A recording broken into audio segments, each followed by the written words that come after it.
Şimdi size bir kitaptan bahsedeceğim. Yüzyıllar boyunca Batı düşüncesini şekillendirmiş bir kitap. Ama büyük ihtimalle adını bile duymadınız. Kulağa garip geliyor değil mi? Yani tarihin en etkili metinlerinden biri nasıl olur da bu kadar unutulur gider? Şöyle düşünün, tam 500 yıl boyunca Avrupa'da entelektüel olmanın bir şartı vardı, bu kitabı okumak. Bu metin adeta o dönemin düşünce dünyasının işletim sistemiydi. Ama gelin görün ki bugün adı sanı duyulmuyor. İşte bu unutulmuş devin hikayesine dalıyoruz şimdi. Ve işte sahneye o mimar çıkıyor, Petrus Lombardus. Bakın Lombardus böyle ortalığı kasıp kavuran, devrimci fikirler atan biri değildi. Hayır hayır, o daha çok bir düzenin mimarıydı. 1000 yıllık teolojik tartışmaların o koca karmaşasına bir çeki düzen veren usta bir isimdi. Amacı ne miydi? Bütün o dağınık parçaları alıp onlardan sapasağlam bir yapı inşa etmek. Peki, nedir bu Lombardus'un başyapıtı Sententia?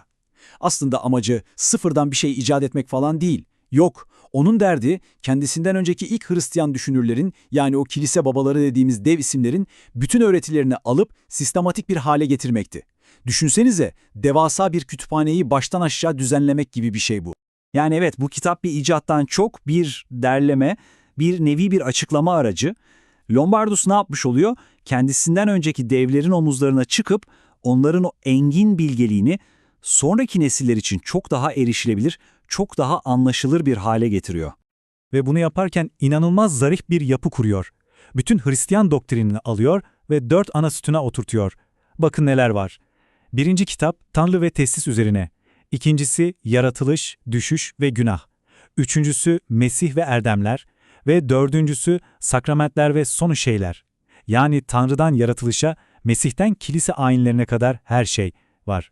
İşte bu yapı, yüzyıllar boyu teoloji eğitiminin adeta omurgası olacaktı.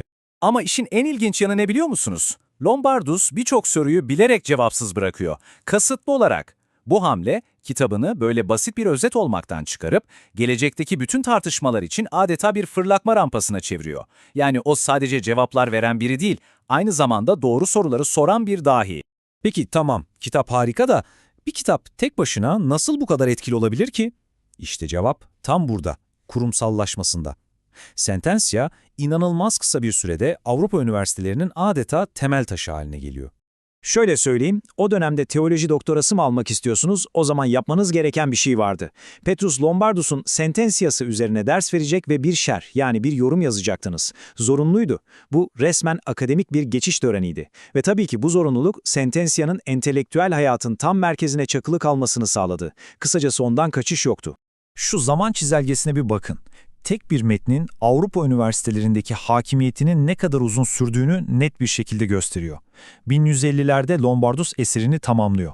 1200'lerde Paris Üniversitesi'nin standart ders kitabı oluyor. 1300'ler, 1400'ler.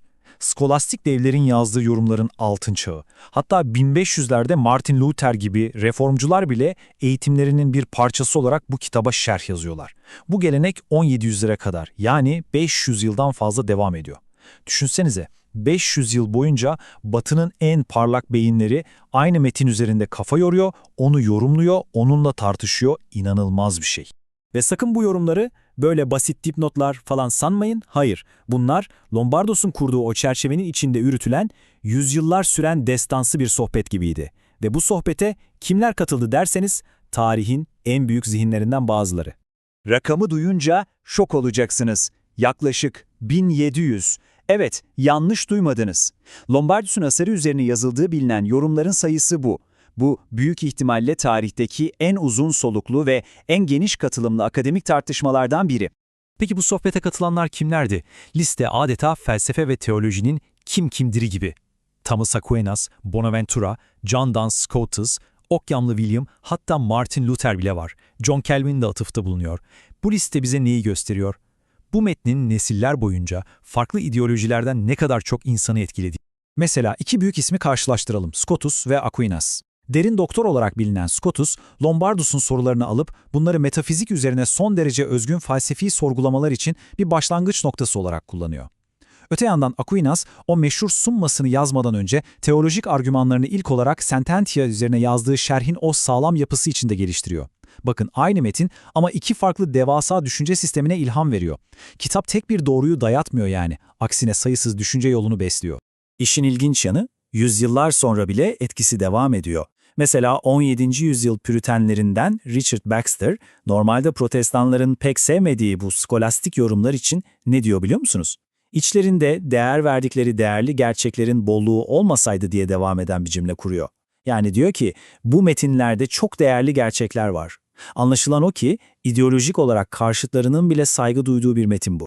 Peki geldik en önemli soruya. Bütün bunların bugün bizim için ne anlamı var? Sentensia'nın o kalıcı ama bir o kadar da görünmez mirası ne? Neden bu unutulmuş kitabı yeniden hatırlamalıyız ki? Bakın bu kitabın asıl gücü verdiği cevaplarda değil, sorduğu sorularda gizli.